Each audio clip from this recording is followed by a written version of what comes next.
All right, I'm going to do this in reverse order. I was teaching you guys how to do the posterior glenohumeral joint shot, and that's back here. So we need to change the position of the cadaver shoulder here. So I'll do the front stuff first, because since it's in this position. So let's see here. One thing. Okay.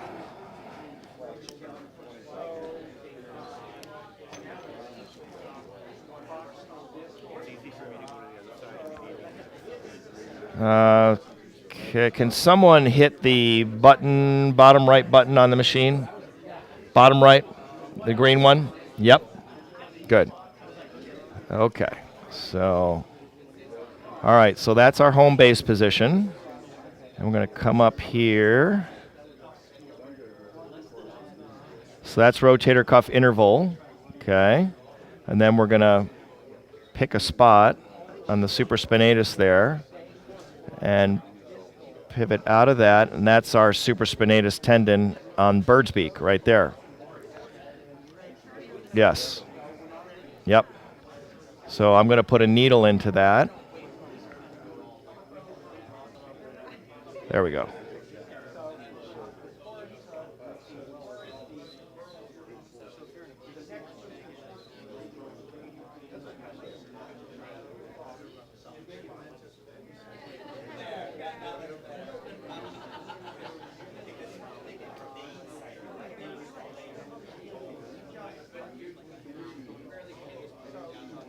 Okay, so that's our supraspinatus insertion injection there, and we will also show the subdeltoid bursa shot. So we have the humerus, rotator cuff, acromion on the left, yes. Deltoid over supraspinatus. Good. And that hyperechoic tissue, the bursa is within that. If you had a bursal stripe in it, that would be a target, but for this purpose of teaching, we'll just put it in here. And that's about where the bursa should be. I usually turn my bevel down and put a little bit in there.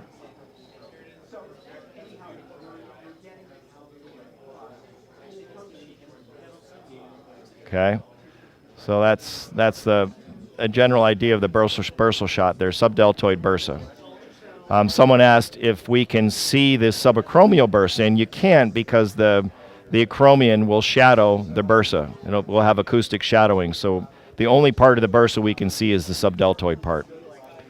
All right, and then we're going to show you the CA ligament. Okay, so we have coracoid on the right, acromion on the left. That is humerus. As I tilt, there's a good shot of the CA ligament right there with the humerus. Right in the middle. Yeah, right in the middle. Okay, going horizontally across.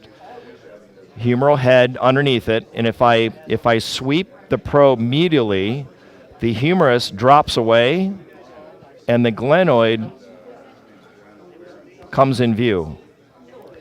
So I call this the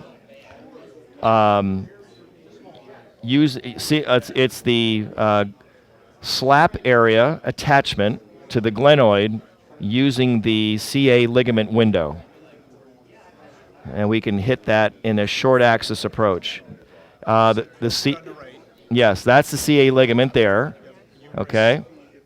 And then as I sweep medially, the humerus drops away, coracoid, then the glenoid rises up. Put that in the middle. Coming in short axis. Yes. Okay, right there. That's in the labrum right there. Okay. And we can also see that with long axis. And there's my needle. Okay? And that is a money shot for, smaller labral tears, not rim rents that go all the way around. But for a type 2 slap, that most of us see in our clinics, we have good success healing those.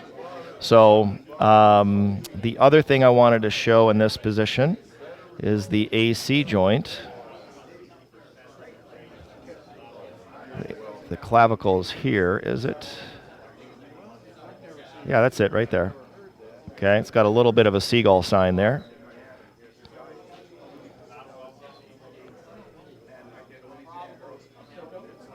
Bevel up, anterior approach. You can do this from the posterior side too, and that's right in the joint right there. Okay.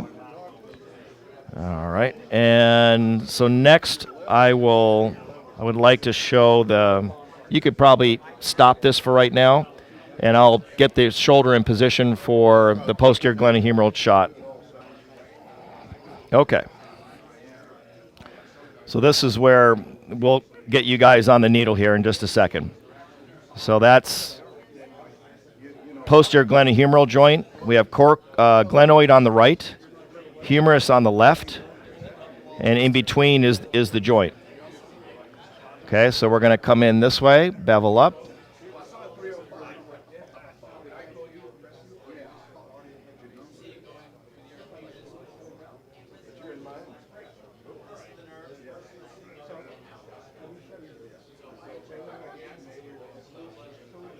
Okay, so that's in the right spot, and we put a little fluid in there. Okay, so that's going to be the exercise. The probe is short axis across the posterior joint, and we're going to put the needle in long axis underneath the probe.